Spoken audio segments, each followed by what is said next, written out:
اللہ کریم نے فرمایا بندہ مومن جان لے اگر میں تجھے ایک مشکل دوں گا تو میں تجھے کتنی آسانیاں، چلے سارے بول دیں کتنی جی، کتنی اللہ تعالیٰ آسانیاں دے گا؟ 2 آسانیاں۔ ہم لوگ اچھا جب ہمارا ذہن بن جاتا ہے نا کمزوری کا، ہمارا جب مزاج بن جاتا ہے مایوسی کا، پھر معاملہ ذرا ہمارے لیے گمبھیر ہو جاتا ہے۔ اگر ہم یہ ذہن بنائے نا کہ مشکل میرے اللہ کی طرف سے آئی ہے تو وہ مجھے آسانی بھی ضرور عطا کرے گا، تو پھر اللہ ضرور ہی آسانیاں عطا فرماتا ہے۔ اور جو مشکلات زندگی میں آتی ہیں نا، حضرت مولا علی شیر خدا رضی اللہ تعالیٰ عنہ کا بڑا خوبصورت فرمان ہے۔ حضرت علی فرماتے ہیں جب تجھے مشکل آتی ہے تو وہ تجھے رب کا پتہ بتانے آتی ہے، وہ تجھے اللہ کا پتہ بتاتی ہے۔ اس لیے کہ جب تو سارے اسباب کر لیتا ہے، جو ضرورت ہوتی ہے پوری کرتا ہے، تندرست ہو کے وہ کام کرتا ہے، پھر بھی کام نہیں ہوتا، تو اس کا مطلب ہے کرنے والا تو نہیں، کرنے والا کوئی اور ہے، جو کام کرنے والا کوئی اور ہے۔ تو عزیز بھائی یاد رکھیں، ہر مشکل کے ساتھ اللہ نے آسانی رکھی ہوتی ہے۔ اگر اللہ تبارک و تعالیٰ بیماری عطا کرے تو اس کے ساتھ اللہ پھر جو تندرستی دیتا ہے وہ بھی بڑی اعلیٰ ہی عطا فرماتا ہے۔ اگر اللہ کبھی غربت دے تو پھر اس کے بعد جو اللہ تعالیٰ آسانی دیتا ہے وہ بھی بڑی اعلیٰ ہی عطا فرماتا ہے۔ اگر کہیں سے آپ کو دکھ ملتے ہیں تو پھر جب سکھوں کا وقت آتا ہے تو پھر گنے نہیں جاتے۔ یاد رکھیں مشکلات کے پہلو میں آسانیاں ہوتی ہیں، اور جس آدمی کو مشکل آتی نہیں، میرے نبی کریم سید عالم صلی اللہ علیہ وسلم نے فرمایا مومن کو جو مشکل بھی آتی ہے اللہ اس کی برکت سے اس کے گناہوں کو معاف فرما دیتا ہے، اللہ اس کی برکت سے اس کے گناہوں کو معاف کرتا ہے۔ یہاں تک کہ حضور نے فرمایا میرے مومن کو کانٹا بھی چبھے تو اللہ تعالیٰ اس کی مشکل کو آسان فرما دیتا ہے۔ 2 بزرگ بیٹھے تھے، ایک حضرت احمد رحمت اللہ علیہ اور ایک حضرت شرف الدین منیری رحمت اللہ علیہ۔ تو حضرت شرف الدین منیری کہنے لگے کہ دوست اصل میں وہ ہوتا ہے جو دوست کی طرف سے آنے والی تکلیف پر صبر کرے، جو اللہ کی طرف سے آنے والی تکلیف پہ صبر کرے وہ اللہ کا محبوب ہوتا ہے۔ تو حضرت احمد فرمانے لگے نہیں مجھے تیری بات کی سمجھ کوئی نہیں آئی، صبر کرے وہ اللہ کا دوست ہے، مصیبت پہ صبر کرے۔ تو کہا جناب پھر اگر نہیں سمجھ آئی تو آپ بتا دیں اللہ کا دوست کون ہے؟ تو آپ فرمانے لگے جو محبوب کی طرف سے آنے والی مصیبت کو اس کا تحفہ سمجھ کے قبول کرے وہ اصل دوست ہوتا ہے۔ اس کا تحفہ سمجھ کے قبول کرے، اپنے رب کا تحفہ سمجھے، مالک کا تحفہ سمجھے کہ اس نے مجھے تحفہ دیا ہے، مجھے کسی مشکل میں ڈالا ہے۔ تو رب کریم بلا مثال و بلا تشبیہ سمجھانے کے لیے اللہ جب کسی کو مشکل میں ڈالتا ہے، کافروں کو تو اس نے موجیں کرائی ہوئی ہیں، بڑی بڑی سہولتیں دی ہوئی ہیں، مشکل میں ڈب بھی ڈالتا ہے، اپنے نیک بندوں کو ہی ڈالتا ہے۔ نمرود اور فرعون کے پیروں میں کانٹا بھی نہیں چبھتا تھا، ان کو تکلیف نہیں آتی۔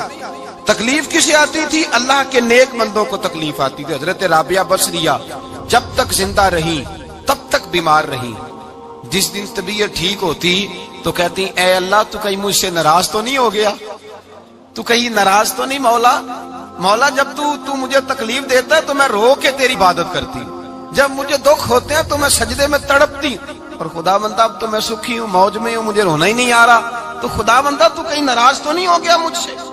دکھ تو اچھے ہوتے ہیں، دکھ تو پیارے ہوتے ہیں، اور دکھوں کے بعد جو اللہ آسانی دیتا ہے اس آسانی کا پھر کیا ہی کہنا۔